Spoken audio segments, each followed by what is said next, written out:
तो कहा हम इंद्र की पूजा करना चाहते हैं, प्रतिवर्ष हम लोग करते हैं क्योंकि इंद्र वर्षा करते हैं।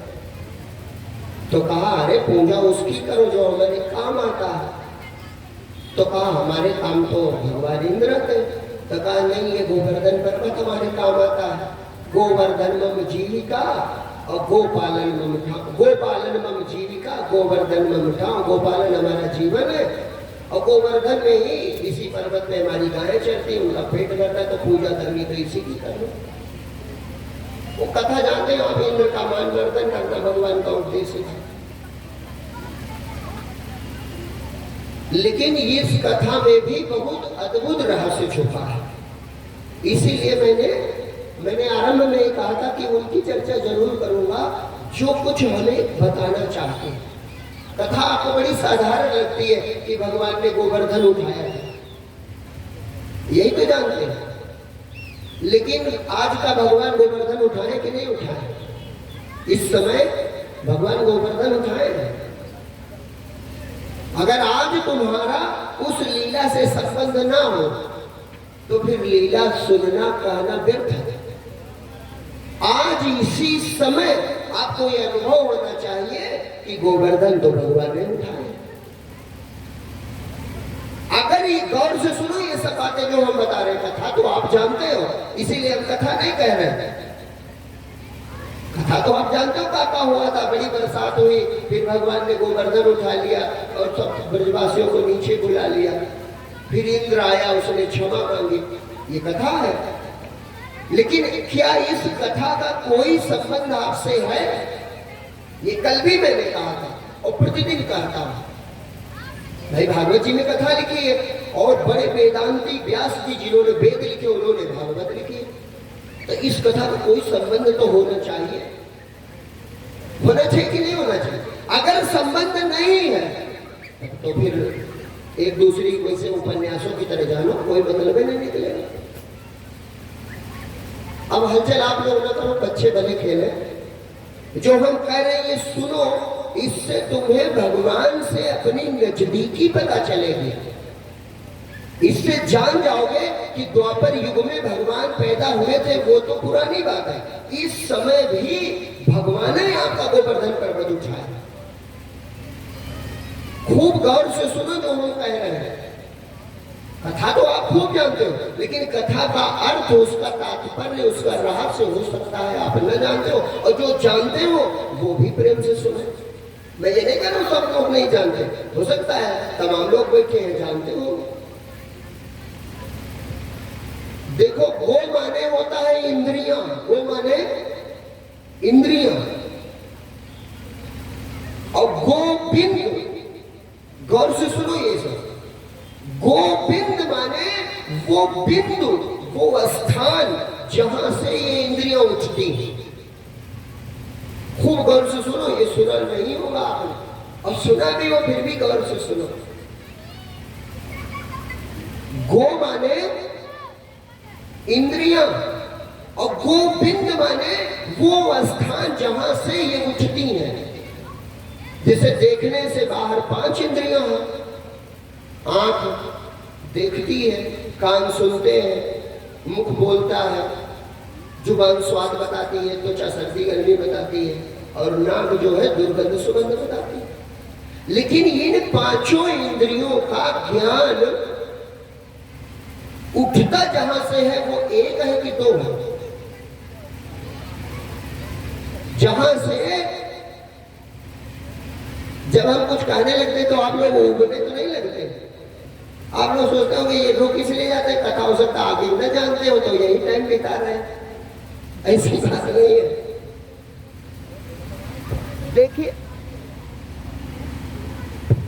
गौर से सुनना, जो आपकी इंद्रियां हैं इनका स्थान एक है, इसीलिए एक ही है जो देखता है, सुनता है, बोलता है, चलता है, स्वाद लेता है, गंध दुर्गंध। 5 प्रकार से कोई एक ही ग्रहण करता है, वो है गोविंद। समझ रहे हैं? तो उसने इनके चारण का स्थान, गोचारण मम जीविका, माने इंद्रियों के चरने का स्थान जैसे वहां भगवान गाय चराते थे, कहां? गोवर्धन पर, यानी जहां इंद्रियां विस्तार पाती हैं, यानी ये संसार जो विषय की रचना वाला संसार है, आंखों के देखने के लिए तमाम रूप। भाई गाय चरने की घास चाहिए ना, तो आंखें का चरती है? चरती माने खाती का रूप, आंखें रूप खाती हैं, कान शब्द चाहिए, जुबान को स्वाद चाहिए, नाक को सुगंध दुर्गंध। तो ये जितना विषयों का विस्तार है, ये है गोवर्धन, अर्थात इंद्रियों के चरने का स्थान। समझ रहे हैं? और इसको भगवान गोवर्धन उठाए थे तो किस पे उठाए थे? बाएं हाथ की वो भी छोटी उंगली पे। किस पे उठाए थे? बाएं हाथ की छोटी उंगली पे। अर्थात जीवन में तुम्हें जो कुछ भी चाहिए उसको वो गोविंद बाएं हाथ की छोटी उंगली पे पहले से उठाए हैं। अब थोड़ा और कथा का रहस्य समझो। कहते हैं जब 3-4 दिन बीत गए तो यशोदा मैया ने क्या कहा था? यशोदा मैया कहा था कि मेरा लाला छोटा है और थका जा रहा है, और ग्वाल वालों तुम्हें दया नहीं आती, अपनी अपनी लकुटियां लगाओ। तो सब ग्वाल लाठी लगा दिए गोवर्धन में।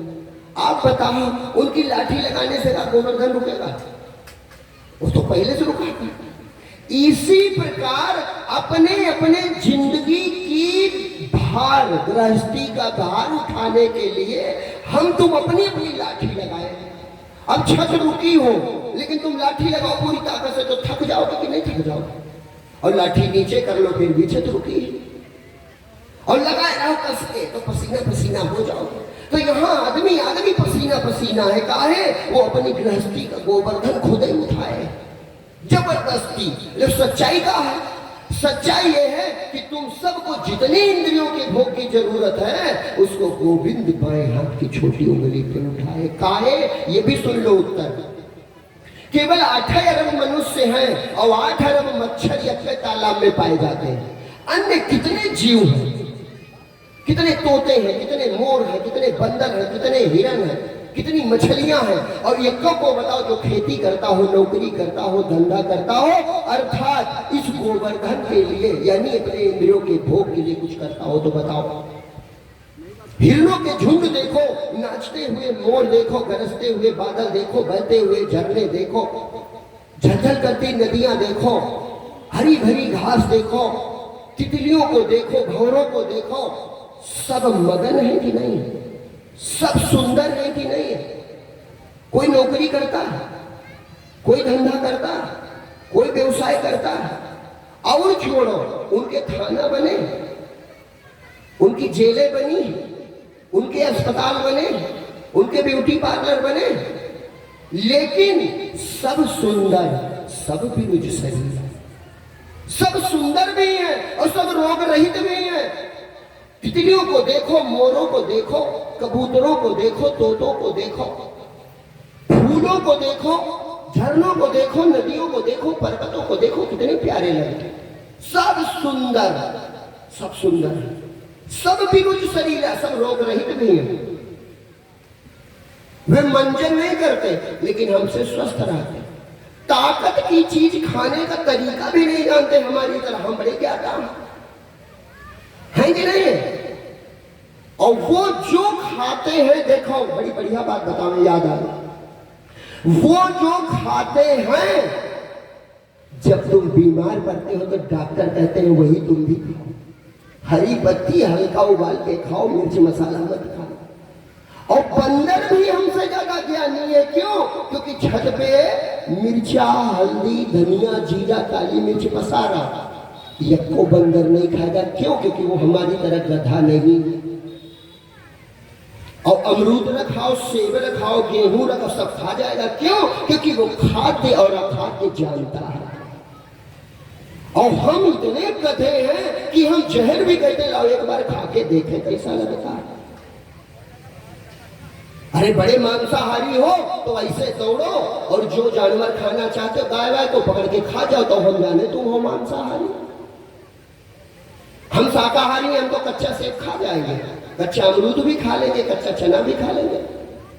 तुम हो तो खा के दिखाओ तो हम जाने तुम बड़े हो मांसाहारी। नकली मांसाहारी हो तो तुम उसमें मसाला वसाला लपेटते हो क्योंकि खा ही नहीं पाओगे। अरे धर्म की किताबें लिखी मनुष्य ने और मनुष्य बेधर्मा हो गया। और जो धर्म की किताबें नहीं लिखे, गाय अपने धर्म पे है, वो घास खाएगी, मांस मछली नहीं खाएगी। और शेर भी अपने धर्म पर है, वो मांस ही खाएगा, वो घास नहीं खाएगा। लेकिन मनुष्य जहर भी एक बार का तलब खा के, अब तंबाकू का है, शराब का है, भांग का है, अरे लोग खाते और तर्क देंगे अरे शंकर जी खाते थे, अरे तो शंकर जी को विष पी गए, पी जाओ फिर मर ही जाओ, काहे चिंता बैठे हो। हर अद्भुत बात ही नहीं है। अरे इनको देखो ये कहा है, ये राम राज्य है, लिखा है राम राज्य नहीं को उल्टा पा, दैनिक भौतिक तापा, सब सुंदर सब फिर शरीरा, अल्प मृत्यु नहीं कौन पीरा। दिख रहा तुमको नहीं भी दिख रहा, तो गोवर्धन भगवान उठाए हैं कि तुम उठाए हैं? बस कहा है कि तुम अपनी अपनी लाठी लगाए और बड़ी जोर लगाए हो।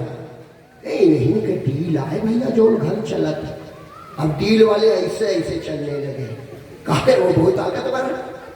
और मूर्ख नाम को पता नहीं कि अब सांस रुक जाए तो कहीं कुछ नहीं पाएंगे।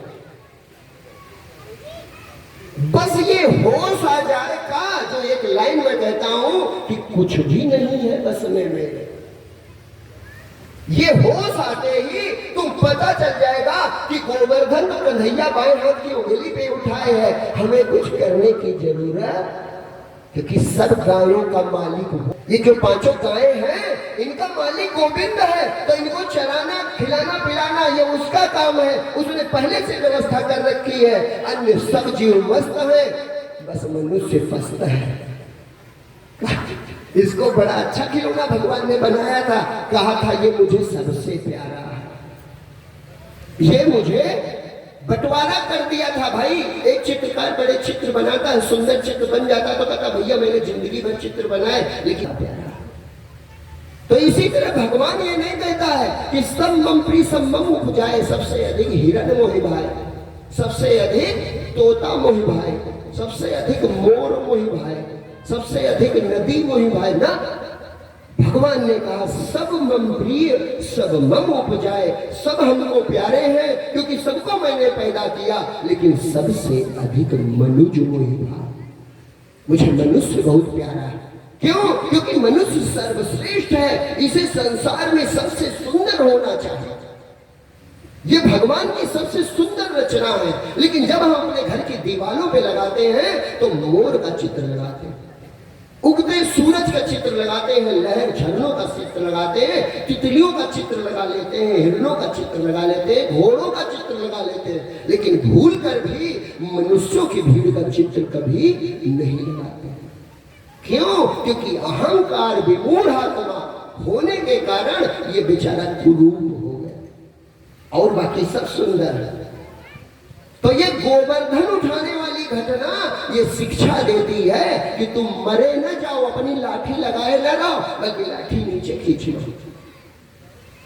लाठी यानी अपनी ताकत लगाना, ये नीचे कर लो। क्यों? क्योंकि गोवर्धन कन्हैया को उठाना नहीं पड़ता, उसके बाएं हाथ की छोटी उंगली पे रुका हुआ।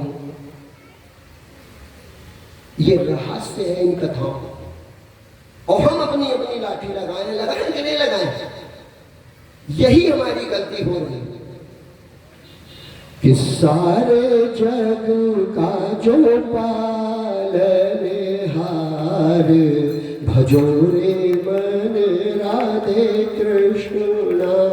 सारे जग का जो पालनहार, भजो रे मन राधे कृष्णा।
कितने पतितों को तुमने पार उतारा, ना जाने कितने पतितों को तुमने पार उतारा, ना जाने कितने पतितों को तुमने पार उतारा, जाने कितने मगन हो रहे पाकर नाम तुम्हारा, जाने कितने मगन हो रहे पाकर नाम तुम्हारा, जाने कितने, जाने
गुजरात के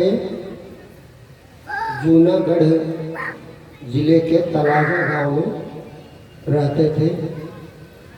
तो आज उन्हीं की चर्चा हो जाए। नरसिंह जी का भरोसा जो है अभी के कलयुग के संतों में, लेकिन नरसिंह जी का भरोसा जैसा प्रहलाद का था वैसा था। उनकी कथा ये लिखी है कि नरसिंह जी भी 4 ही भाई थे। 4 भाइयों में सबसे छोटे थे। जैसे कल जड़ भरत जी वाली कथा थी, कुछ कुछ मेल उनसे खाती है, भाइयों में परिवार के नाम है। नरसिंह जी के भी छोटी उम्र में माता पिता की मृत्यु हो गई और 3 भाइयों की शादी हो चुकी थी। तो ये भी जब घर जाएं तो ज्यादातर अपमानित हो गए, क्योंकि भक्त थे, करते कुछ नहीं थे। गांव में एक शिवाला था, शंकर जी का मंदिर, वहीं पे भगवान शिव की पूजा किया करें, उनका नाम जपा करें। और भक्ति के कारण उनका स्वभाव जन्मजात, मतलब पिछले जन्म के कई जन्मों के भक्त रहे होंगे, तो इसलिए दुनिया में मन नहीं लगता था। तो कुछ न करने के कारण ज्यादातर घर में अपमानित होते रहे। ज्यादा उस समय उम्र भी नहीं थी, कम ही उम्र थी, 13-14 वर्ष। तो एक दिन घर पहुंचे, प्रतिदिन का ये काम था, जैसे पहुंचे, अरे इन्हें 2 थाली भर के कमा के आए हैं, ऐसा भाभियां कहाँ करें। और ये छोटे भाई थे, माता पिता की मृत्यु हो गई थी। तो रोज रोज ये सुने था ना, तो एक दिन इनको चोट सी लगी। तो ये शिव जी के मंदिर में गए और वही शिवाला गांव में था छोटा सा, वहीं गए और बैठ गए आंख बंद करके। और फिर एक चीज कही कि प्रभु अब यहां से मैं कहीं नहीं जाऊं। मैं ये नहीं कहता हूं कि आप मेरा कल्याण करो, मैं ये भी नहीं कहता हूं आप मुझे दर्शन दो, मैं ये भी नहीं कहता हूं कि संसार में मुझे समृद्ध बना दो, मैं कुछ नहीं कहता हूं। बस एक चीज कहता हूं कि अपमान के जीवन से आपके चरणों में प्राण छूट जाए तो ज्यादा अच्छा। आपके चरणों में बैठ करके यहीं पर शरीर छूट जाए तो ज्यादा अच्छा, अन्यथा जैसा आप चाहोगे वैसा होगा, लेकिन अब मैं घर नहीं जाऊंगा। मन में ये कहा, किसी से कह थोड़े रहे, केवल भगवान से उसे कह रहे। कहते हैं ऐसा विचार करते करते वो अपने अंदर ही शांत हो गए। और एक बात आप लोग सुन लें, भक्ति का केवल इतना ही सूत्र भी है। भक्ति का केवल इतना सूत्र है, उसमें केवल 2 चीजें होती हैं। भगवान को अपना मान लेना और बदले में कुछ न चाहना, बस। सिर्फ 2 चीजों से परमात्मा मिल जाता है। भगवान को अपना मान लेना और बदले में कुछ भी न चाहना।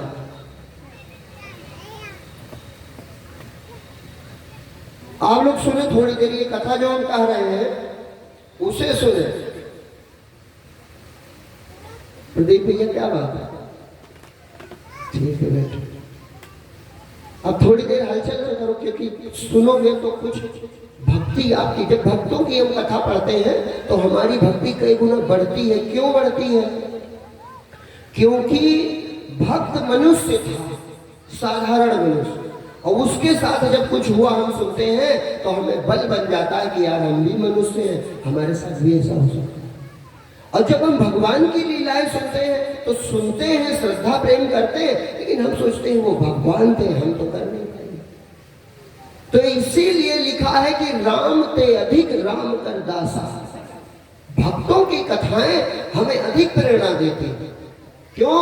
क्योंकि भक्तों का चरित्र, भक्तों का जीवन, भक्तों की कथाएं जब हम सुनते हैं तो हम सोचते हैं वे साधारण मनुष्य होकर अगर उनके साथ ऐसा हो सकता है तो मेरे साथ क्यों नहीं हो सकता।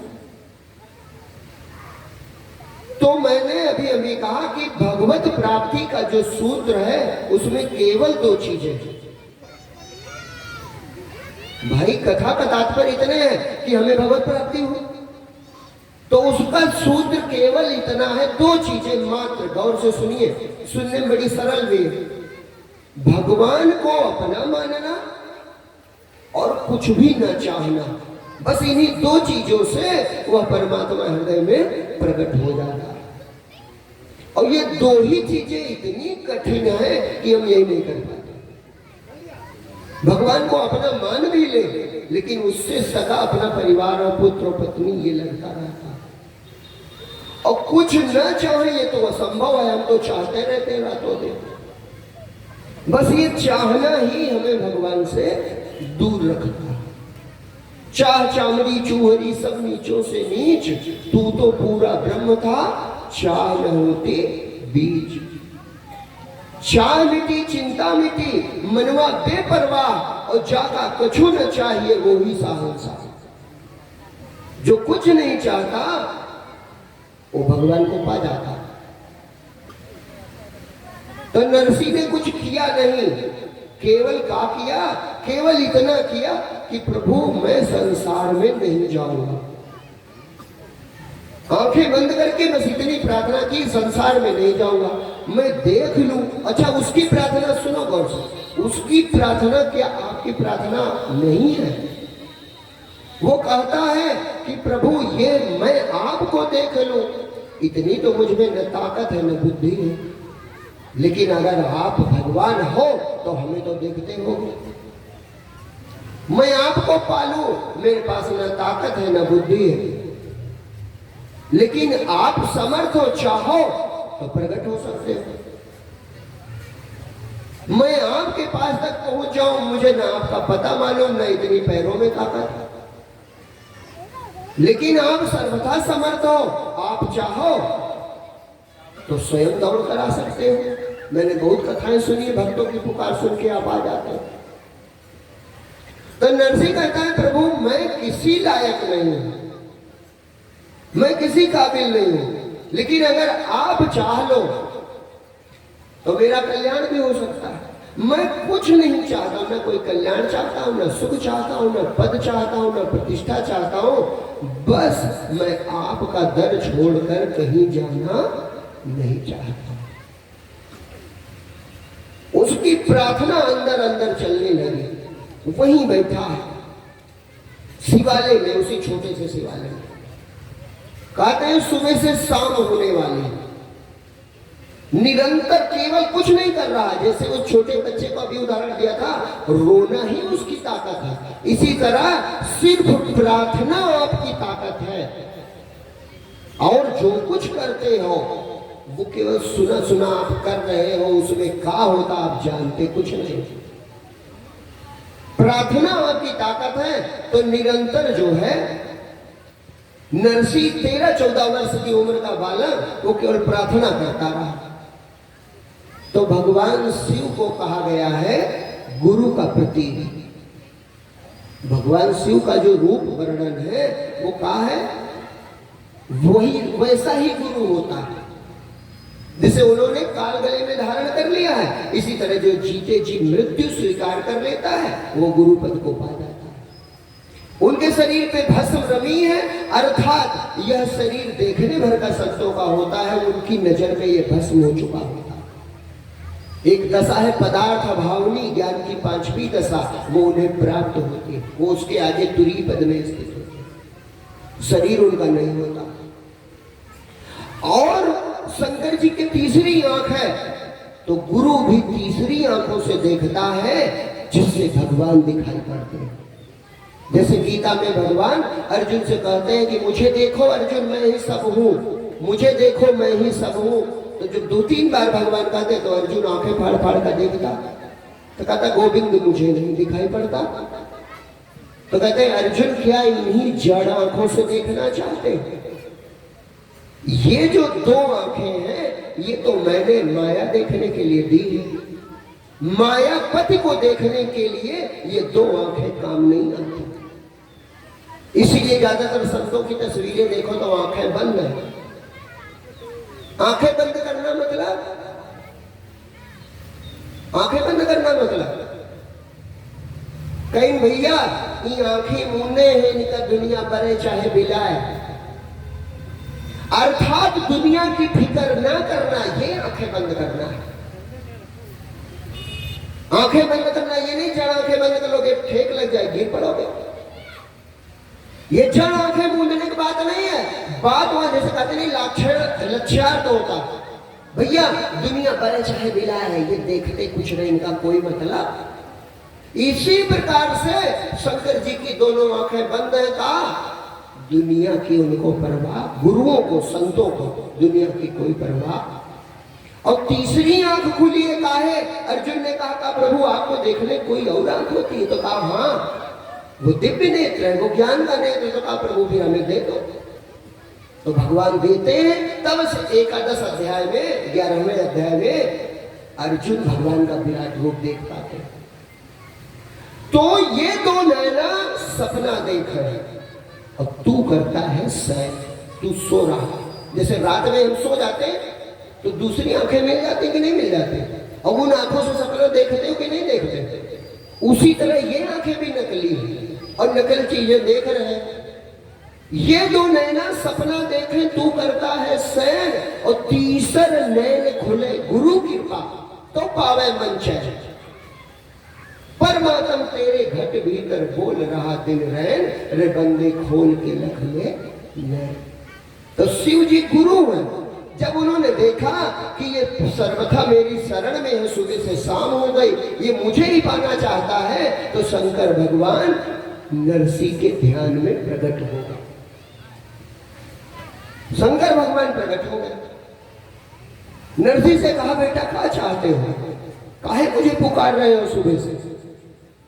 भगवान आशुतोष है, गुरु आशुतोष होता है, गुरु का प्रतीक है ये सब। गुरु जो है, संत जो है, वो क्या होता है? आशुतोष। थोड़ी सी प्रार्थना में भी खुश हो जाता, थोड़ी सी प्रार्थना में भी प्रसन्न हो जाता। शंकर जी प्रकट हो गए। कहा नरसिंह क्या चाहते हैं? तो कहा कि गुरु जी प्रभु भोलेनाथ, मैं बस आपको चाहता हूं और मैं जीवन में अपने निराश हूं, बाहर की चीजें मुझे नहीं चाहिए। तो कहा फिर भी मैं वरदान दे सकता हूं, जो चाहो ले लो। तो देखो हम हो, और अगर भगवान कह दे वरदान ले लो तो क्या कहेगा? तुरंत मांगे कि मौका मिला है, छूटना थोड़ा है। लेकिन नरसिंह असली वास्तविक भक्त है, तो वो कहता है प्रभु हमें मांगना नहीं आता, हम जानते ही नहीं हमारे लिए क्या भला है और क्या बुरा है। हमें पता ही नहीं है कि क्या पाने से मुझे प्रसन्नता मिलेगी, मेरा दुख मिट जाएगा। तो जो आपकी नजर में अच्छा हो वो हमें दे दीजिए। मैं मांगना नहीं जानता, मैं वरदान क्यों मांगू, मुझे कुछ नहीं मालूम, मैं आपका दास हूं। तो मेरे लिए जो अच्छा हो वो आप दे दो। तो भगवान शंकर ने कहा कि भैया नरसिंह, अगर तुम ये चाहते हो तो फिर जीव को केवल परमात्मा को पाना चाहिए। इसलिए जिस राम का, जिस परमात्मा का, जिस चैतन्य तत्व का मैं भजन करता हूं, चलो आज रासलीला है, मैं वृंदावन ही चल रहा हूं, मेरे साथ चलो, उसी से मिलवा देता हूं। ये ध्यान की घटना, ध्यान में ये हो रहा है सूक्ष्म जगत। नरसिंह से शंकर भगवान कहते हैं कि अगर ऐसी बात है तो जिनका भजन मैं करता हूं उन्हीं का भजन तुम भी करो। जिनकी कृपा से मैं अमर तत्व को प्राप्त हूं, अमर पद को प्राप्त हूं, उन्हीं की कृपा से तुम भी अमर पद को पा जाओ। जिनकी कृपा से मुझे कोई इच्छा कभी नहीं रहती फिर भी मैं समर्थ हूं, इसी तरह कुछ न चाहकर भी तुम समर्थ हो जाओगे। जिनकी कृपा से मैं पूर्ण काम हूं, उन्हीं परमात्मा की कृपा से तुम भी पूर्ण काम हो जाओगे।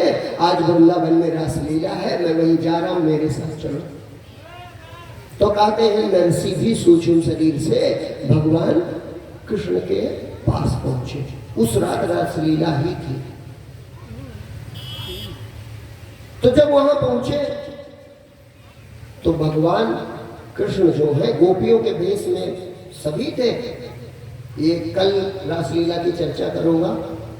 तो गोपियां कोई नहीं थी, सब देवता ही थे, सब देवियां ही थी। तो भगवान शिव से भगवान श्री कृष्ण ने कहा कि आज कोई नई से खिलाए हो, बोले ना। तो कहा हाँ प्रभु ये हमारा प्यारा है। और इसने कहा कुछ मांगा नहीं, बस इसने कहा कि जिसमें मेरा कल्याण हो वो दे दो।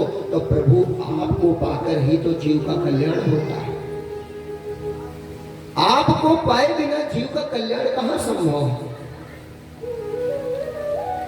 पानी की बूंद तब तक भटकती ही रहेगी जब तक सागर में नहीं पहुंच जाएगी। इसी तरह ये जीव तब तक भटकता ही रहेगा जब तक आप तक ना पहुंच जाए। तो जब इसने सर्वथा मेरी शरण ही ले ली, इसलिए मैं आपके शरण में लाया। वहां अद्भुत रास उत्सव हो रहा था। नरसी उसमें मगन हो गया, नरसी मगन हो गए। और उसके बाद जब रासलीला समाप्त हुई, जाने का समय हुआ, तो नरसी रोने लगे। कहा प्रभु अब मैं जाऊंगा नहीं। तो कहा नरसी अभी तुम्हारी मृत्यु नहीं हुई, शरीर उस शिवालय में अभी भी जीवित बैठा हुआ। कहते हैं इस घटना को 7 दिन बीत गए थे। और मंदिर के बाहर शिवालय के, जैसे हम लोग होते तमाशबीन, पहले दिन किसी ने ध्यान नहीं दिया, दूसरे दिन लोग सोचे आज हो बैठा है नरसिया, तीसरे दिन गांव वाले इकट्ठा होने लगे, मरा तो है नहीं, मर जाता तो देह गिर गई होती, देह तो सीधे बैठी है। चौथे दिन और लोग आ गए, भगतगण कहा कीर्तन करो, कीर्तन करने लगे। 5वें दिन, 6ठे दिन अगल बगल के गांव वाले आने लगे। 7 दिनों में नरसी जिस शिवालय में अकेला बैठा है, बाहर मेला लग गया, हरि नाम कीर्तन हो रहा है।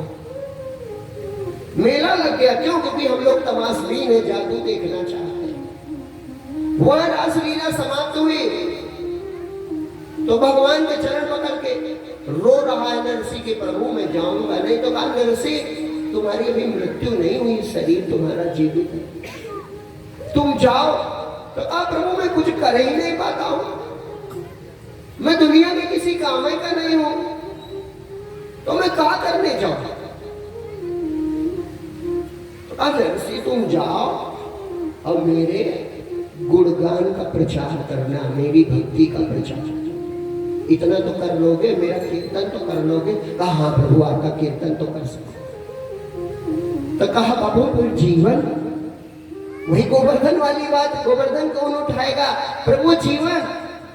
तो भगवान ने कहा नरसी जाओ, पहचान के लिए उस तुम्हारे भौतिक शरीर में मेरी 2 दिव्य करताले तुम्हारे हाथों में मिलेंगे। वे करताल बजाकर गाना, मेरे नाम का कीर्तन करना, और तुम जो कह दोगे वो मैं कर दूंगा। परमात्मा ने कहा चिंता ना करना, तुम केवल मेरे नाम का कीर्तन करना, और नरसी तुम जो कहोगे वो मैं करूंगा। कहा ठीक है प्रभु, फिर आपका कीर्तन में तो बड़ा आनंद है, मैं जा रहा हूं। तो कहते हैं 7वें दिन बाहर भीड़ लगी है, कीर्तन पहले से हो रहा है, और नरसी उस शरीर में पुनः अपने वापस आए तो हाथों में दिव्य करताल आ गई। और जब आ गई तो वो भी कीर्तन करने लगे, श्री कृष्ण गोविंद हरे मुरारे, हे नाथ नारायण वासुदेव, श्री कृष्ण गोविंद हरे मुरारे, हे नाथ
Hare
बोले सच्चिदानंद भगवान की जय। नरसिंह जी ने संकीर्तन करना आरंभ कर दिया और भगवत कृपा से ही उनकी जीवन गाड़ी चलने लगी, यानी उनका गोवर्धन पर्वत भगवान ने उठाए रहे। कहते हैं कि बाद में विवाह हुआ, 2 बेटियां हुई और 1 बेटा हुआ। पत्नी का नाम मणि गौरी था। 2 बेटियों में बड़ी थी रतनबाई, छोटी थी कुंवरबाई, और बेटे का नाम था श्यामल साहब। तो उनके जीवन की 2-3 घटनाएं हैं जो बड़ी अद्भुत हैं, जिनकी प्रसिद्धि बहुत है। यद्यपि आज भी ये घटनाएं जो हैं, आज भी संतों के साथ ऐसा होता है, इस समय भी हो रहा है। बस आज भी जो भक्त है उन्हें दिखाई पड़ता है और जो अहंकारी है उनको दिखाई नहीं पड़ता। तो एक घटना लिखी है कि एक बार जो है जूनागढ़ में, उनके जनपद में और फिर उनके गांव में कुछ महात्मा गढ़ा गए। वे जा रहे थे द्वारिका, तो उनके पास 700 सोने की मोहरें थी। और पहले जो है आज की तरह तो था नहीं कि जहां जाओ वहां पैसा ले लो, अब तो ऑनलाइन व्यवस्था। उस समय ऐसा नहीं था। तो एक शब्द है गुजरात में, उसे हुंडी कहते हैं। ये पुराने समय की बात है। अपने यहाँ एक शब्द था रुक्का। रुक्का चलता था। रुक्का का मतलब कि वो बड़े सेठों के हर शहर में दुकानें होती थी और उनका कोई ना कोई ठिकाना था। तो जो पैसा आपने यहाँ दिया है वो पैसा, वो पर्ची देंगे और जाके वहां दिखाओगे, उतना पैसा आपको मिल जाएगा। इसी चीज को गुजरात में हुंडी कहते थे। तो वे साधु के पास 700 सोने की मोहरें थी। तो सोचते थे द्वारिका दूर है, भी रास्ते में जंगल भी पड़ेगा, पैदल ही लोग चलते थे, तो कोई छीन ले। तो सोचा कि सुरक्षा इसी में कि अगर हुंडी लिखवा ली जाए और द्वारिका पहुंचेंगे वहां ले लेंगे। तो जूनागढ़ में वे महात्मा ढूंढ रहे थे कोई बड़ा सेठ हो जिसकी द्वारिका में हुंडी चलती हो। तो वो बाहर से आए थे, वो तो जानते नहीं थे। तो ये गांव में होता है कि जिसको भी गाना हो उसी को लोग जमींदार कहते हैं। तो नरसिंह जी के में कुछ नहीं था देखने में। उसी शिवालय के बगल में एक छप्पर रख लिया था, उसी में रहते थे, उसी में पूरा परिवार रहता था। तो लोग उनको सेठ सेठ कहा करते थे। नरसिंह सेठ, नरसिंह सेठ का है वो सबसे कहे कि हमारा सेठ जो संवलिया सेठ, भगवान को कहते थे संवलिया सेठ हमारा मित्र भैया, वही हमारे सब काम करता है। तो कहे सेठ का मित्र सेठ है होता है, तो उनको सेठ सेठ कहा करें, प्रसिद्ध हो गए। तो लोग बिंद उड़ाया करें। तो महात्मा पूछ रहे थे तो कुछ व्यक्त करने में लड़कों ने हंसी हंसी में कह दिया कि भैया शिवालय के पास चले जाओ, नरसिंह सेठ की कोठी बनी, अब वो मिलेंगे, उनकी हुंडी हर जगह चलती, बहुत बड़े आदमी। तो कहा जूनागढ़ में उनके बराबर अमीरों कोई नहीं। तो महात्मा बेचारे बाहर से वो कहा जाने। तो वो पहुंचे, अब ये छप्पर से निकले और साधारण पहनावा, वैसे धोती बांधे निकले। तो कहा बाबा, देखने में बाबा कहते थे। तो कहा बाबा जी यहाँ कोई नरसिंह सेठ का घर है? तो कहा नरसिंह सेठ तो हम ही है। तो कहा तुम ही नरसिंह सेठ हो? तो कहा कि हम जा रहे थे भगवान कृष्ण का दर्शन करने, वो याद दिला दी भगवान की। उन महात्मा ने कहा हम जा रहे थे भगवान कृष्ण का दर्शन करने, तो लोगों ने कहा नरसिंह सेठ की वहां द्वारिका में हुंडी चलती है, तो भैया हमारे ये 700 सोने के सिक्के जमा कर लो। तो अचानक उन्हें ये बात याद आ गई, जैसे भगवान का नाम लिया बस वो संबंध याद आ गया। तो सोचा हो सकता है कन्हैया ने ही भेजा हो, और उनका मन पहले से था भंडारा करने का, तो सोचा वो उसी ने भेजा होगा। हाँ हाँ, और तो कहीं हमारी हुंडी नहीं चलती, लेकिन द्वारिकम चलती है।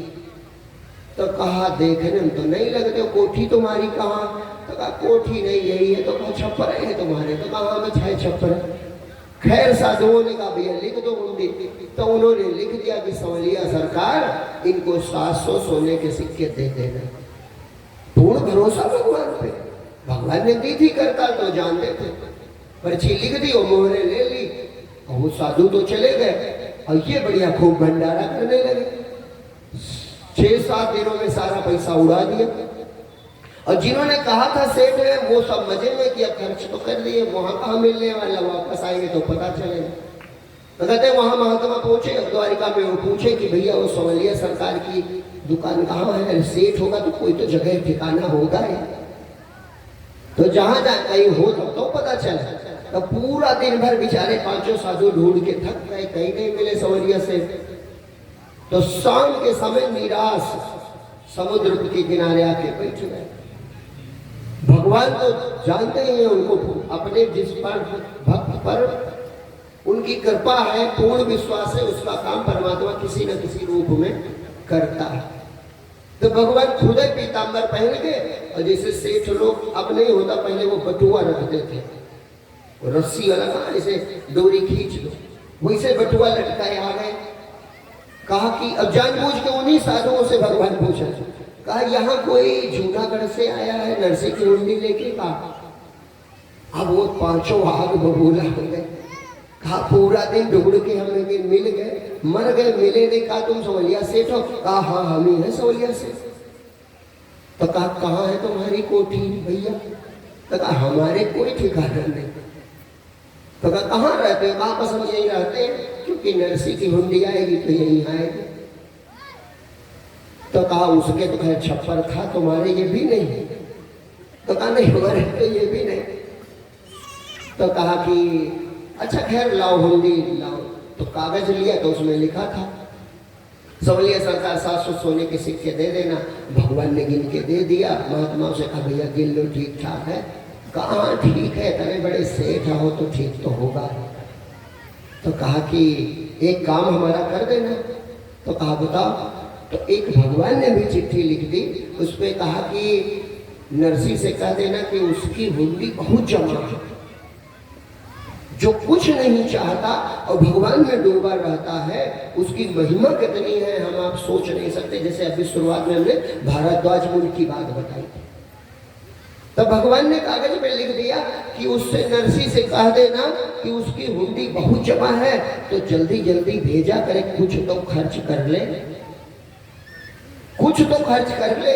तो कहा बहुत बड़ा वो सेठ है। तो भगवान ने कहा हाँ बहुत रुपया उसका हमारे पास जमा है। तो कहा लगते दोनों तुम सेठ है हो गए, और वो तुमसे तो बड़े हैं, कम से कम छप्पर तो रखे। खैर वो ले ली पर्ची और चले आए। अब इधर 6-7 दिनों में नरसिंह ने सब खर्च कर दिया। तो 6-7 दिन जब बीते वे महात्मा आ गए, और जैसे आए तो जिन दुष्टों ने कहा था कि नरसिंह सेठ है जूनागढ़ में और सब गरीब हैं, वो जान गए कि अब तो पिटाई होनी है नरसिंह की, पक्का है, क्योंकि पैसा कहाँ मिला होगा। तो कहा बाबा नरसिंह के यहाँ जाओगे, मजा लेना हो तो आदमी अंतर्यामी हो जाता है। तो बाबा नरसिंह के यहाँ जाओगे? तो कहा हाँ जाएंगे। तो कहा चलो बता दे। तो कहा नहीं एक बार भैया बता चुके हो, हम घर जानते हैं। तो अरे चलो फिर भी, कहा उनको देखना है घटना क्या होगी। तो आए साथ में वो सब भी मजा लेने वाले। तो नरसिंह बाबा को पूर्ण भरोसा, शंका है ही नहीं। तो उन्होंने कहा मिला था वो सवलिया सेठ? तो कहा हाँ मिला था। तो कहा पैसे मिल गए? तो कहा हाँ पैसे तो मिल गए। तो कहा कि तुम्हारे लिए चिट्ठी दी थी इसीलिए हम आए। तो देखा तो उसमें लिखा था कि नरसिंह भैया आपकी हुंडी बहुत जमा है, कुछ खर्च कर लिया कर। नरसिंह बाबा केवल समझे और कोई दूसरा न समझा। ये बीच की बात थी दोनों के, कोई तीसरा बात तेरे मेरे के बीच तीसरा कोई ना जाने। ये भजन का ही लिंग है कि बात तेरे मेरे के बीच तीसरा कोई ना जाने, बात तेरे मेरे के बीच तीसरा कोई ना जाने, बात तेरे मेरे के बीच तीसरा कोई ना जाने, बात तेरे मेरे के बीच तीसरा कोई ना जाने।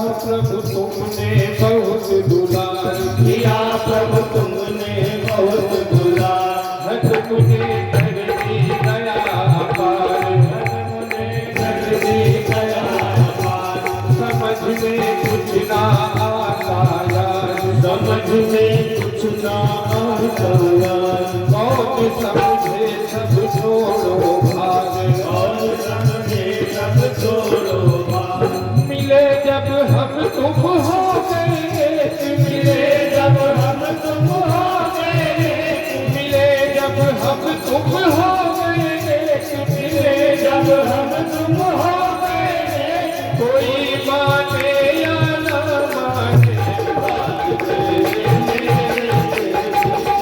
तेरा कोई ना जाने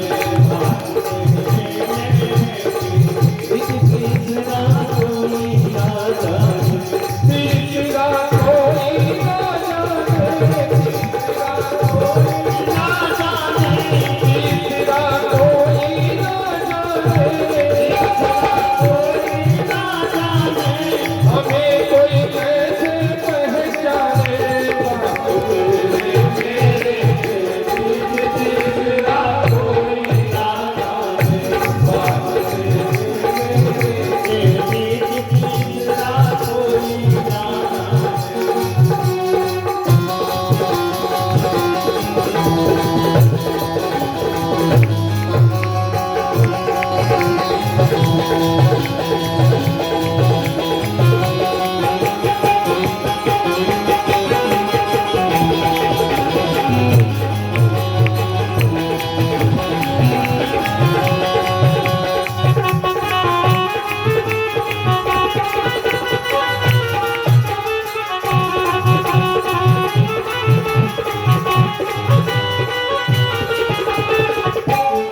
हम ना तुम ना कोई बंद ना हम ना तुम ना कोई बंद न जाने कहाँ गए सब बंद न जाने कहाँ गए सब फंड बचा है केवल परमानंद बचा है केवल परमानंद बताओ कैसे यह आनंद बताओ कैसे यार आनंद हो गया कहना सुनना बंद हो गया कहना सुनना बंद हो गया कहना सुनना बंद हो हो गया कहना सुनना बंद कौन किसके गाएगा बाप तेरे मेरे तेरा कोई ना जाने बाप तेरे मेरे तेरा कोई ना जाने तेरा कोई ना जाने तेरा कोई ना जाने हमें कोई कैसे पहचाने बाप तेरे मेरे तेरा कोई ना जाने बाप तेरे तेरा कोई ना जाने लहर सागर में रही समाए लहर सागर में रही समाए गला हिम कर क्यों ना जाए कर क्यों जाना जाए चले कुछ पावन वेद दिखाए चले जो पहुँचा वही हुई जो पहुँचा वही वही जाए बताए कब जग योगी हो जग योगी हो बताए कब जग योगी हो सब जग योगी हो निकाले फिर क्या अनुमाने बाप तेरे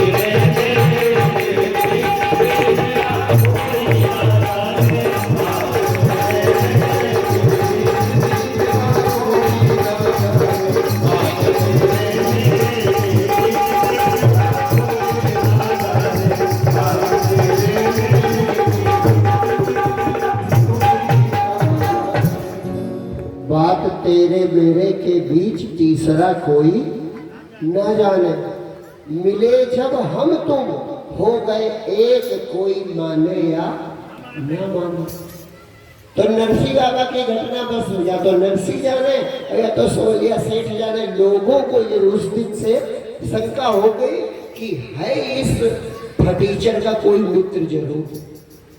देखने में फटीचर ही लगता है, ठीक से पहनने खाने को भी नहीं है, लेकिन है जरूर कोई सोलिया सेठ, नहीं तो 700 सोने सिक्के कौन दे देगा।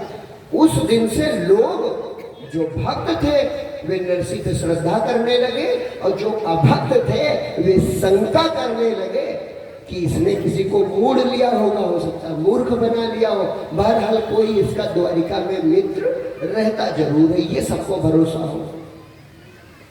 एक घटना और लिखी है, इनकी बड़ी बेटी रतन बाई का जहां ब्याह कराए थे, तो जैसे अपने इधर एक होता है कि ब्याह के चौथे दिन ही चौथी होती है ना, तो चौथी में होता यह है कि परिवार के कुछ लोगों को भेंट ले जानी होती है और उनके कपड़े फल मिठाई ये सब देना होता है। ये बेचारे गरीब थे, जहां ब्याह कराए थे वहां दोबारा गए नहीं थे, तो रतन भाई ज्यादातर चिट्ठी भेजती थी। तो उसने चिट्ठी भेजी कि पिताजी वो शब्द जो है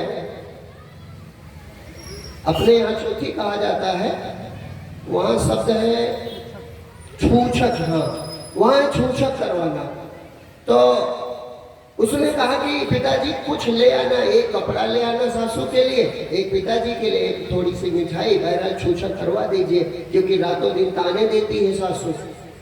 तो नरसी बाबा को चिट्ठी मिली, अब उन्हें कोई चिंता तो थी नहीं, तो उन्होंने अपनी टूटी हुई बैलगाड़ी जोत ली, बैल रखे थे बैलगाड़ी थी, तो पहुंच गए उसके गांव। सूर्यास्त हो रहा था उस समय पहुंचे, तो बेटी ने देखा पिताजी आए हैं, तो दौड़ती हुई पहुंची। जब पहुंची तो बैलगाड़ी देखी खाली है, तो कहा पिताजी काहे आए हैं? तो कहा बिटिया तुमने चिट्ठी लिखी थी इसीलिए आए। तो कहा कुछ और भी तो चिट्ठी में लिखा था। तो कहा हाँ पढ़ा था हमने, उसमें तुमने यही लिखा था कि 1-2 कपड़े ले आना और थोड़ी मिठाई ले आना। तो कहा वो कहाँ है? बैलगाड़ी तो पूरी ले आए। तो कहा बिटिया तुम चिंता ना करो, 1-2 कपड़े नहीं, चाहे जितने कपड़े चाहिए, और 1 डिब्बा मिठाई नहीं, चाहे जितनी मिठाई चाहिए, हमारा एक मित्र है वो सब दे देगा। तो बिटिया कहती है कि पिताजी हंसी न करवाओ, लौट जाओ। काहे? अभी खाली बैलगाड़ी देखेगी तो सासू और सुनाएगी, वो कितनी दुष्ट है तुम जानते नहीं हो, मैं मुझे अकेले सहने दो, उसका अपमान आप न सहो, क्योंकि पिता को अपमानित करेगी तो मुझे बुरा लगेगा, इसलिए लौट जाओ, ना न कटवाओ। तो नरसी ने कहा बिटिया भरोसा करो, बिटिया भरोसा करो, चिंता ना करो, और तुम जाओ और अपनी सासू माँ से बढ़िया पूछ के आओ, एक सूची पूरी बनवा लो का चाहिए। तो गई घर में डरते डरते का सासू माँ पिताजी आए हैं, तो कहा लड़िया लाद के लाए भाई, बिंद यही तो होता, लड़िया लाद के लाए होंगे। तो कहा नहीं लाए नहीं है कुछ भी। तो कहा हम जानते थे वो कंगला बाभन का लाएगा, ब्राह्मण थे। तो कहा वो कंगला बाभन का लाएगा, हम तो जानते हैं। तो कहा कि पिताजी ने कहा सूची लिख दो, कहा चाहिए। तो कहा आकाश से गिरेगा, कहा आकाश से गिरेगा। तो कहा नहीं आकाश से नहीं गिरेगा, उनके कोई मित्र,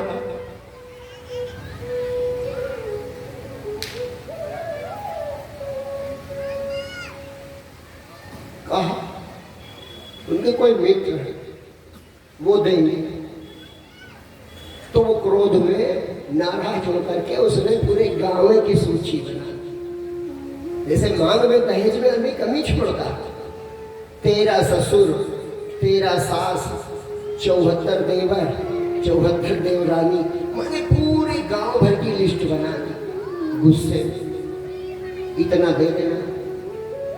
वो सूची लेके गई, सूची लेके गई, कहा लो अब कर लो और करवा लो अपमान। पेट नहीं भरा था तो अब अपमान करवा लो, यही चाहते थे ना तुम। तो नरसिंह जी ने कहा बिटिया भरोसा रखो, भरोसा रखो, चिंता ना करो। तो जब लंबी सूची देखी तो नरसिंह बाबा ने सोचा बड़ी लोभी महिला है, तो कहा कुछ बाकी तो भूल तो नहीं गई तुम्हारी सासू अम्मा? तो कहा अरे अब लौट जाओ, अभी भी मैं कह रहा हूं पिताजी लोग कुछ बिगड़ा तो है नहीं।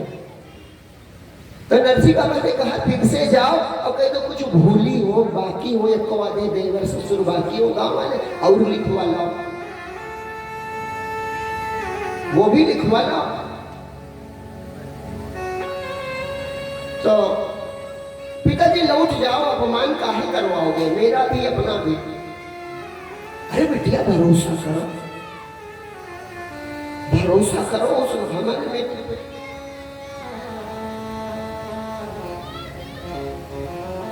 वो सब कर देगा, उसने कहा है वो सब कर देगा।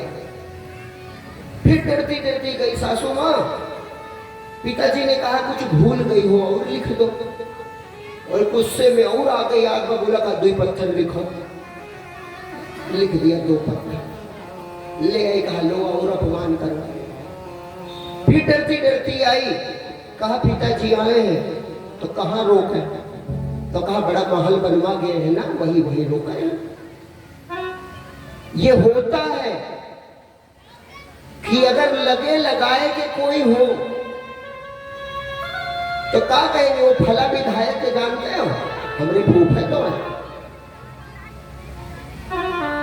लेकिन एकदम सगा अगर गरीब भी हो तो कहीं फूफा नाक न कटवाए, ठीक से रहे हो, बड़े बड़े रिश्तेदार आए रहे। ये हमारी असलियत है। वैभवशाली को झुक जाते हैं, उसके लिए उधार ला करके उसकी सेवा करते हैं। और अपना सगा अगर गरीब है, अरे आए हैं बैठे होंगे, का कुछ ला के लाए हैं का। उसकी सासू ने कहा गाय बांधी जाती है, सो जाए, जाड़े के समय पैदा पड़ा उसे। रोती हुई रचना आई, कहा पिताजी इतना तुम्हारा सम्मान है, उसने कहा गौशाला में सो जाए। नरसिंह जी को कोई छेद नहीं, कोई खेद नहीं, बड़ी खुश हुए। अरे बिटिया गौशाला में तो भगवान रहते हैं, तो बड़ी अच्छी बात है, इससे अच्छा कौन स्थान, मैं वहीं रुकूंगा, तुम चिंता ना करो, तुम घर जाओ, सुबह सब व्यवस्था हो जाए। कहते नरसिंह जी उस शिवालय में बैठ गए और बैठ के वो सूची रख दी और पूर्ण भरोसे से फिर वही काम शुरू किया कि गोविंद मेरो है, गोपाल मेरो है, गोविंद मेरो है, गोपाल मेरो है, गोविंद मेरो है, गोपाल मेरो है, गोविंद मेरो है, गोपाल मेरो है, गोविंद मेरो है, गोपाल मेरो है। श्री राम बिहारी नंदलाल मेरो है, श्री राम बिहारी नंदलाल मेरो है। इस संकीर्तन में, संकीर्तन करना, इस संकीर्तन में एक बड़ा भाव है। जैसे कोई संकट आता है, कोई संकट, तो आदमी कहता मुझे कौन बचाएगा, तो जब कोई बड़ा ताकतवर होता है तो कहता वो मेरा है, मेरे भैया हैं, मेरे पिताजी हैं, वो मेरा है। तो भक्त कहता है गोविंद मेरो है, गोपाल मेरो है, गोविंद मेरो है, गोपाल मेरो है, श्री राम बिहारी नंदलाल मेरो है,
तो लिखा है सुबह जो सूची में सामान था जो नहीं था, पता नहीं बहुत सारे कपड़े मिठाई फल आ गए, और साथ में जो लिखा था 2 पत्थर, तो 2 सिलाएं भी आ गई, एक सोने की और एक चांदी की।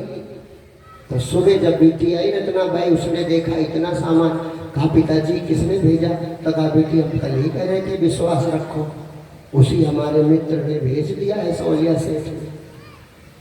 तो रतन भाई समझ गए कि ये कोई साधारण नहीं, ये परमात्मा की ही बात कर रहे होंगे, क्योंकि मनुष्य तो ऐसा करेगा नहीं। ये कथा सुन के आप चकित ना हो, कथा इस तरह लिखी जरूर है, लेकिन आज भी तुम देखो तो हम 10 लोगों के परिवार, 5 लोगों के परिवार के लिए हमें कितनी मेहनत करनी पड़ती है।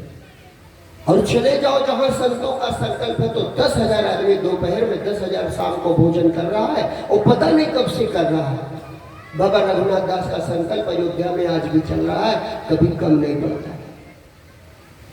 किसके द्वारा हो रहा है? करते मनुष्य ही है, लेकिन परमात्मा ही किसी न किसी को प्रेरित करके वो चीजें चला रहा है। यानी संतों का कहा भगवान करते जरूर है, इसमें चकित होने की जरूरत नहीं।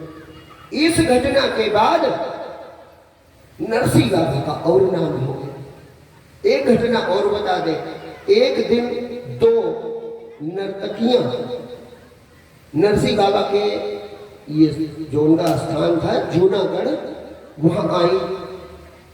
तो नर्तकियों का काम होता है बड़े आदमियों के यहाँ जाना, उनके दरवाजे अपना गाना बजाना, नाचना, बदले में पैसा मिल जाता। तो वे जब कोई ऐसे लोग आते तो पूछते भैया गांव में बड़ा घर कौन है? जैसे आजकल कोई आवे तो ये पूछे प्रधान का घर कौन है, यही सब तो पूछता। तो उन्होंने पूछा कि तुम्हारे गांव में बड़ा कौन है, ये नगर में बड़ा कौन है? तो जो हंसी उड़ाने वाले उन्होंने कहा यक्के बड़ा आदमी है हमारे यहाँ नरसिंह सेठ। मतलब उनको बेवकूफ बनाने के लिए नर्तकियों को कहा हमारे गाँव में, हमारे नगर में यक्के बड़ा आदमी है नरसिंह सेठ। तो कहाँ रहते? कहाँ चले जाओ, गाँव के बाहर शिवाला है, वहीं उनका महल बना है। तो नर्तकियां बेचारी कहा जाए, वो चली गई। तो उन्होंने जाके देखा तो वहां कुछ बना बना था नहीं, वही छप्पर की झोपड़ी। तो हाँ, एक घटना ये हुई कि रतन बाई भी नरसिंह के साथ उसी दिन लौट गई। उसने छोड़ दिया, कहा जो आपका मित्र है अब उससे ही हमें पाना। वो समझ गए कि भगवान के हैं हमारे पिताजी, तो इनके पास ये है, तो यहाँ स्वार्थ में रहने से अच्छा उन्हीं का भजन करें। वो भी चली आई। तो उन दोनों नर्तकियों को सबने बका मतलब मूर्ख बनाया कि वहां चले जाओ नरसिंह सेठ के यहाँ, बड़े रुपए वाले। तो वे पहुंची, तो ये बेचारे साधारण से बाहर निकले। और उन्होंने सेठ तो लगते नहीं थे, तो कहा बाबा यहाँ कोई नरसिंह सेठ का घर है? तो कहा बिटिया नरसिंह सेठ तो हम ही हैं। तो कहा आपके तो कुछ रुपया दिखता नहीं। तो कहा रुपया नहीं, लेकिन हम धनी बहुत हैं।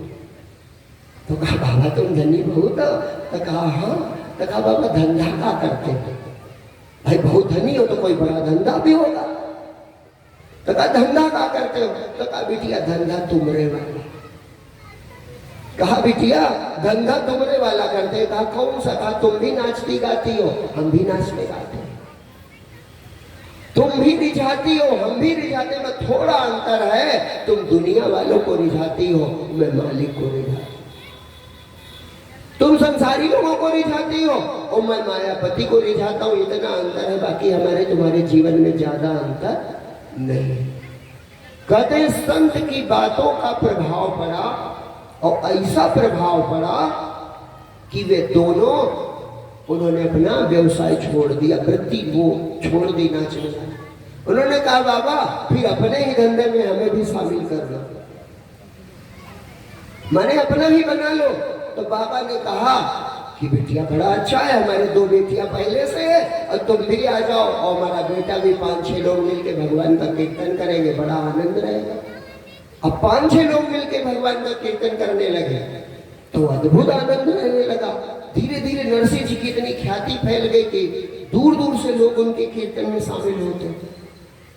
अभी देखो ना वृंदावन में कीर्तन ही होता है, पूरे देश के लोग जाते हैं। तो उस समय नरसिंह बाबा का ऐसा प्रभाव बढ़ा कि उनके जूनागढ़ में पूरे देश से दूर दूर से लोग जाने लगे। अब जब कोई छोटा हो तो कोई ध्यान नहीं देता, लेकिन जब कोई बढ़ता है तो लोग ईर्ष्या करने लगे। बड़े धन में नहीं हुए, बस ये है कि लोग उनकी प्रशंसा करने लगे, लोग उनका गुण गाने लगे, नरसिंह बाबा का सम्मान बढ़ गया। तो इनका जो साला था, नरसिंह बाबा का सगा साला, वो जूनागढ़ के राजा के यहाँ मंत्री था, उसको ईर्ष्या हो गई। तो उसने एक दिन कहा राजा से कि ये जो हमारे तो रिश्तेदार लगते, मुझे तो शर्म आती है। उसने कहा हमारे रिश्तेदार लगते हैं नरसिंह, हमें तो शर्म आती है। उसकी 2 बेटियां जवान घर में बिठा रखा है और 2 नर्तकियां आई थी, उनको भी रोक लिया। अब वो जो तमाशा लगाता है रोज, पता नहीं कहां कहां से लोग आते हैं, पूरा अपना नगर खराब हुआ जा रहा है। तो राजा ने कहा कि हमने तो सुना है नरसिंह बाबा भगवान का कीर्तन करते हैं, इसमें खराब का हुआ जा रहा है। तो कहा कि आप जानते नहीं हो, जब 4 युवतियां नाचती हैं तो 100 युवक भी आ जाते हैं, और इसलिए माहौल बड़ा जूनागढ़ का खराब होता जा रहा है, इसे नगर से निकाल दीजिए। तो राजा धर्मात्मा था, उसने कहा हमने तो ऐसा कुछ नहीं सुना, वो तो भगवान नाम कीर्तन करते हैं, भक्ति का प्रचार करते हैं और तमाम लोग उनको पूजते हैं, उनका सम्मान करते हैं। तो कहा आप जानते नहीं हो। तो कहा फिर कैसे ऐसे कैसे कहते यहाँ से चले जाओ, कोई दोषारोपण हो, कोई अपराध सिद्ध हो भाई तो हम राजा है कह भी सकते हैं। तो कहा इसके लिए शास्त्रार्थ करा दिया जाए। तो कहा करवा दीजिए। तो 4 विद्वानों को बुलवाया और नरसिंह के यहाँ खबर भेज दी कि फला तिथि को नगर हमारे राज दरबार में आओ, शास्त्रार्थ करना।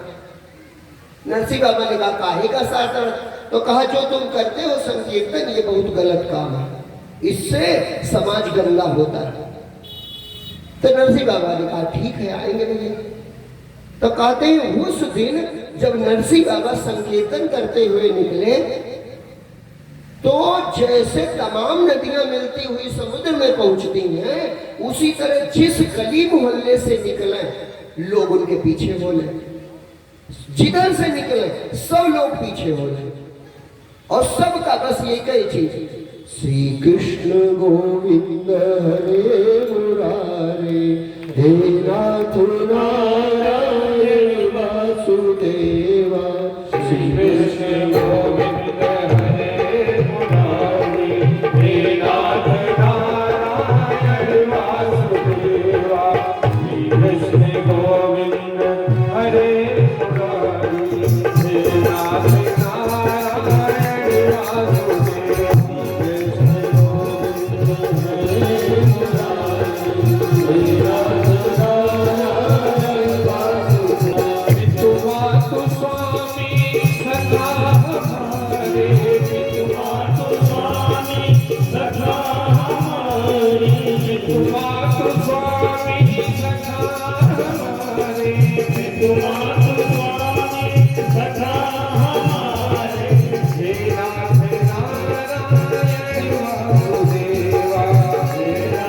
Hare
नरसिंह बाबा का बड़ा अद्भुत था। जब राजा के दरबार में पहुंच तो ऐसा लगा कि पूरा नगर ही पहुंच गया है और अद्भुत संकीर्तन हो रहा था। उस संकीर्तन का प्रभाव कुछ ऐसा था कि जब वो पहुंचे तो दरबार में जितने थे सब संकीर्तन करने लगे। ये प्रभाव होता है, बिना कहे राजा भी संकीर्तन में शामिल हो गए। केवल 5 लोग बचे, 4 वो शास्त्रदार जो करने आए थे और 5वें उनके साले साहब, और 5 कुर्सी जकड़ के पकड़े कहीं छूट ना जाए, हम भी न ताली बजाने लगे और बाकी सब संकीर्तन में शामिल।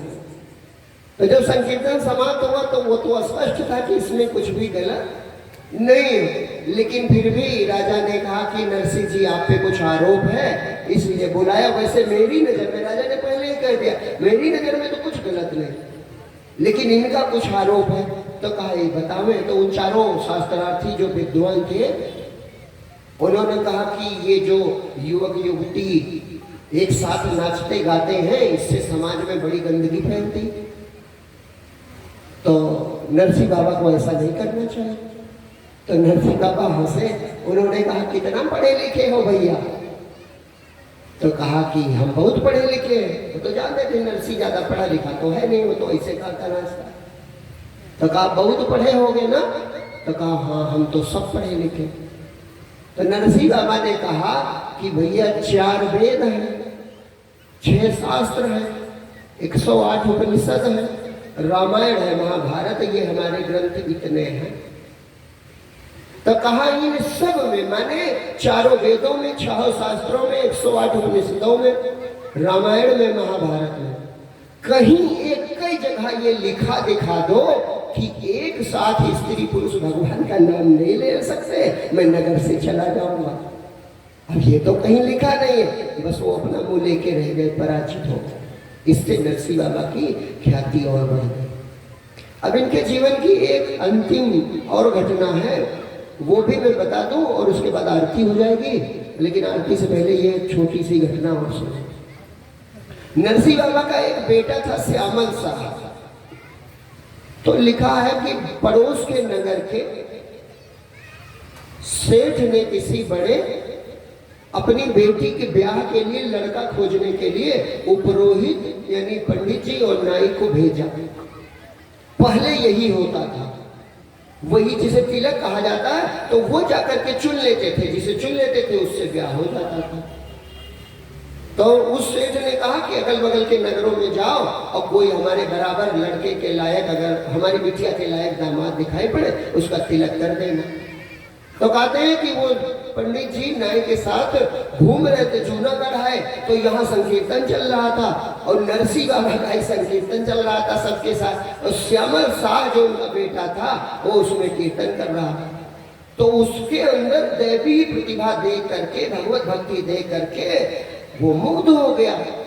तो उस पुरोहित ने इन्हीं के बेटे का तिलक कर दिया, माने श्यामल शाह का तिलक कर दिया और लौट गया। तो उस सेठ के जब वापस गया तो सेठ जी ने कहा कहाँ तिलक किया? तो कहा जूनागढ़ में। तो वो सेठ जानता था बड़े लोग बड़ों को जाना करते, तो उसने कहा जूनागढ़ में हमारी औकात का तो कोई है नहीं, किसके यहाँ तिलक करा है? तो कहा नरसिंह सेठ के यहाँ।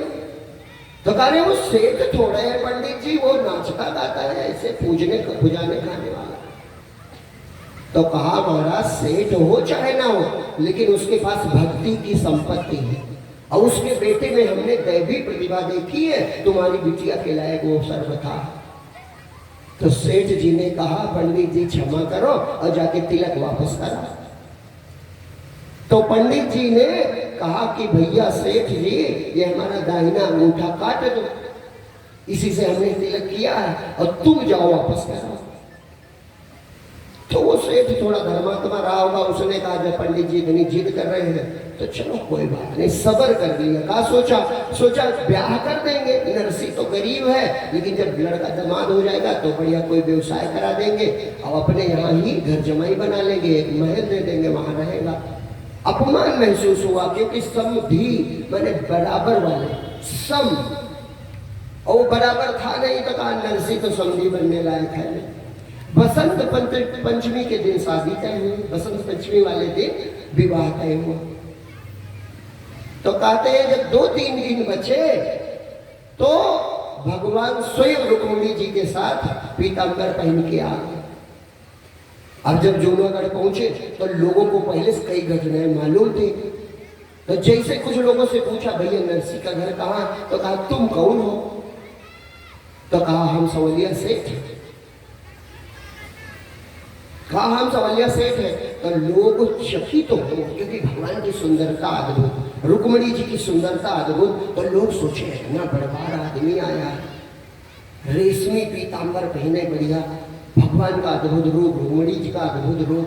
तो लोग मुक्त हो, लेकिन वो ये ना जाने भगवान, वो सोचे कि इस गरीब ब्राह्मण का कोई मित्र है। तो कहा तुम इस वजह से हो? सब लोग चकित होकर के, तुम इतना काहे इस पे लुटाते, तुमने सब लुटा दिया, ये तुमको कहा दे देगा? तो भगवान मुस्कुराते हुए कहा वो मेरा पेट भरता है, वो मेरा पेट भरता है। तो कहा तुम्हारी बातें तो बड़ी अनोखी, इतने बड़े आदमी हो, वो कंगाल है, तुम्हारा का पेट भरेगा? कहा तुम नहीं जान पाओगे, मैं प्रेम का भूखा हूं और वो मेरा पेट भर देता है। तो जो मालिक मेरा पेट भरता है मैं उसके काम ना हो। जो मालिक, भगवान की भाषा देखो, जैसे कहता नहीं कोई गरीब आदमी की भैया वो पेट भरते तो हम उनका काम कर देते, तो भगवान उल्टा कह रहे। वो कहते हैं लोग कि वो कंगाल खा दे देगा, तुमने इतना लुटा दिया, बार बार उसको देते हो। तो कहा भैया वो मेरा पेट भरता। तो कहा प्रेम का मैं प्यासा हूं, वो मेरा पेट भर देता, मुझसे इतना प्रेम करता है कि मैं छक जाता हूं, तो बदले में उसके लिए कुछ कर देता हूं तो कहा हो। लोग रहस्य न समझे कि कहा पहुंचे, अब देखा नरसिंह बाबा को, कहा भैया ब्याह बेटे का अकेले अकेले तय कर लिए, बताए तक नहीं, ये तो कहो हम पता लगा के आए कि बसंत पंचमी को ब्याह 3 दिन बचा। तो नरसिंह बाबा ने कहा वादा भूल गए अपना, हम पहले रोक रहे थे कि हम दुनिया में नहीं जाएंगे, हमने उसी दिन तुमसे कह दिया था रासलीला वाले दिन कि हमको पठाओ वठाओ ना करेंगे कुछ नहीं, और हम जिद्दी आदमी, हम करेंगे आजो कुछ नहीं, करना हो करो बेटा तुम्हारा है, चाहे ब्याह करो चाहे बर्बाद करो। भगवान ने कहा चिंता न करो, चिंता न करो। अब चूंकि सेठ को अहंकार था कि मेरा समधी गरीब है, और वो नरसिंह जो है वो भगवान का दुलारा है, और भगवान के दुलारे का कोई अपमान करे तो वो बर्दाश्त नहीं करता। उस दिन हमने कहा था कि भरत जी के विपरीत खड़े होने की क्षमता न धरती माता में थी न सरस्वती माता में थी। क्यों? क्योंकि जो अपकार भक्त कर करई, राम रोष पावक सो झरई। जो भगवान के प्यारे का अपमान कर देता है, भगवान उसको सहन नहीं करते। भगवान कहते मुझे अपमानित करो, मुझे रातों दिन गालियां दो, मैं नाराज नहीं हूं। लोग देते हैं भगवान को गालियां, लेकिन अगर किसी भक्त को गाली दे दी, अगर किसी संत को, अगर भगवान के प्यारे का तुमने अपमान कर दिया, तो पक्का मानो तुमने अपनी नाश पढ़ ली। 2 लोगों ने काम किया था, एक रावण ने विभीषण को लात मार दी थी, उसी दिन उसका सर्वनाश लिख गया था। अस कहीं चला विभीषण जबनी, आयुहीन भये सब तबही। और दूसरा अपमान दुर्योधन ने विदुर जी का किया था, कहा था इस दासी पुत्र को राज्य से निकाल दो, उसी दिन कुरुवंश का नाश लिख गया था। तो भगवान को बर्दाश्त नहीं है कि उनके भक्त का कोई अपमान करे। तो कहते हैं कि 3 दिनों में जूनागढ़ में बड़े बड़े शिविर लग गए, कहीं भोजन कर रहा बन रहा है, कहीं कोई तैयारी हो रही, कहीं कोई तैयारी, पता नहीं कितने रथ घोड़े हाथी बाराती कहां से आ गए, कहा हो रहे, लोग समझे जैसे बहुत बड़ी सेना आ गई जूनागढ़ में। और जब बसंत पंचमी बारात का दिन आया तो 2 रथ आए सोने के, स्वर्ण के बने हुए बड़े बड़े रथ, जिनमें 4-4 सफेद घोड़े जुटे थे, और एक रथ पर श्यामल शाह बैठा तो वो लड़का ऐसा लगता था जैसे भगवान इंद्र बैठे, इतना सुंदर दिव्य लगता था। दूसरे रथ पे भगवान ने कहा, बाबा बैठो समधी बन के। तो नरसिंह बाबा हंसने लगे, कहा समधी हो तुम ही बैठो दोनों जन। तो दूसरे पे भगवान कृष्ण और रुक्मिणी बैठे। कहते हैं जब उस सेठ के नगर बारात पहुंची तो जिस ब्राह्मण से कहा था तिलक वापस कराओ, उसने देखा चारों तरफ जब मानो कई अछोड़ी सेना आ रही। तो 4 मंजिल की उस सेठ की कोठी थी, तो कहा सेठ की तरह छत पर चढ़ो, नीचे देख नहीं पाओगे। छत पर ले गया तो कहा देखो, तो कहा ये क्या है? कहा ये बारात नरसिंह बाबा ला रहे हैं, जो कह रहे थे कंगाल बाबा ना बारात। कहते जब बारात पहुंची तो सेठ को कुछ सूझे ना, उसने कहा भैया पंडित जी बता तो देते कि ये बहुत बड़ा आदमी। तो कहा वो बड़ा नहीं है। तो कहा तो ये कहा है? कहा उसका एक मित्र है, वो बहुत बड़ा आदमी। तो कहा उसने इतना कर दिया? कहा वो मानते नहीं, वो हमेशा इसके लिए सब कर देते।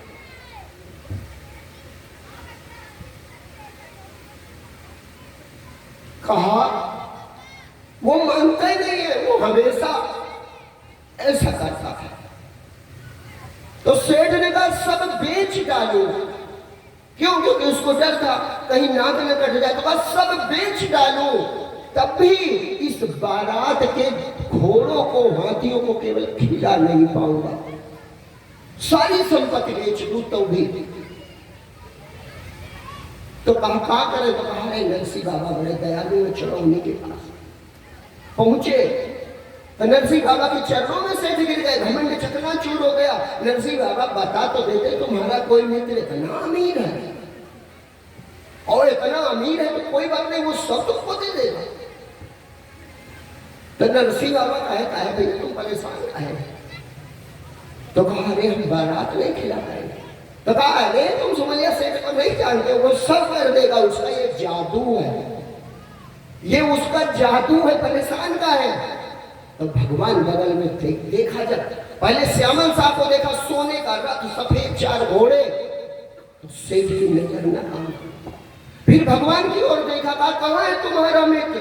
तो दिखाया, कहा वो रथ पे बैठा पीताम्बर पहने, बगल में रुक्मिणी जी बैठी थी। वो देखता है, देखते रह जाता है। और भगवान मुस्कुराकर कहते हैं सेठ जी नाक तो आपकी नहीं कटेगी, मेरा मित्र गरीब तो नहीं है, बड़ा ठीक ठाक है। सेठ के आंसू रुक नहीं रहे। अरे सेठ जी हम तो छोटे मोटे सेठ, हम कहा जगह तुम पूरी पृथ्वी खरीद सकते। चरणों में गिर गए भगवान के, और एक भक्त की कृपा से वो समधी होने के नाते भगवान ने उन्हें हृदय से बता दिया। कहा भैया तुम हमारे मित्र के समधी तो हमारे भी समधी, ये बताओ श्यामल शाह की भावरे करवा सकते हो कि ये भी हमें करवाना पड़ेगा? सेठ प्रसन्न हो गया, नहीं नहीं ये करवा लेंगे। और ब्याह होने लगा। तो कहने का मतलब जो भगवान का हो जाता है, भगवान उसका गोवर्धन पर्वत उठा लेते। आरती से पहले एक भजन बोल लिया जाए और आरती की तैयारी कि मेरे जीवन के रखवार कन्हैया तुम ही हो, मेरे जीवन के रखवार कन्हैया तुम ही हो, जीवन के रखवार कन्हैया तुम ही हो, मेरे जीवन के रखवार कन्हैया तुम ही हो, तुम ही हो कर तुम ही हो, तुम ही हो कर तुम ही हो, तुम ही हो कर तुम ही हो, मेरे पालनहार कन्हैया तुम ही हो, मेरे पालनहार कन्हैया तुम ही हो, जीवन के रखवार कन्हैया तुम ही हो, मेरे जीवन के रखवार कन्हैया तुम ही हो।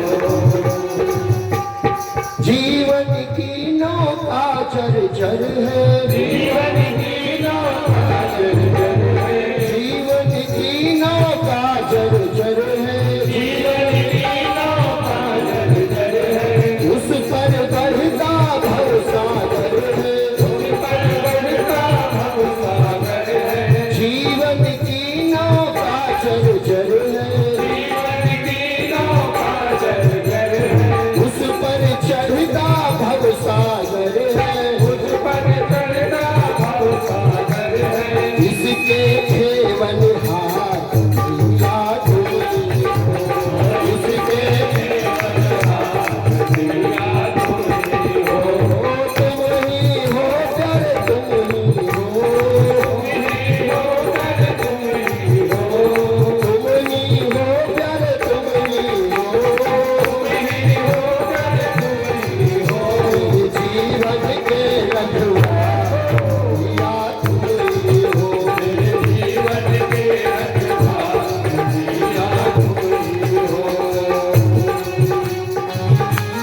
पर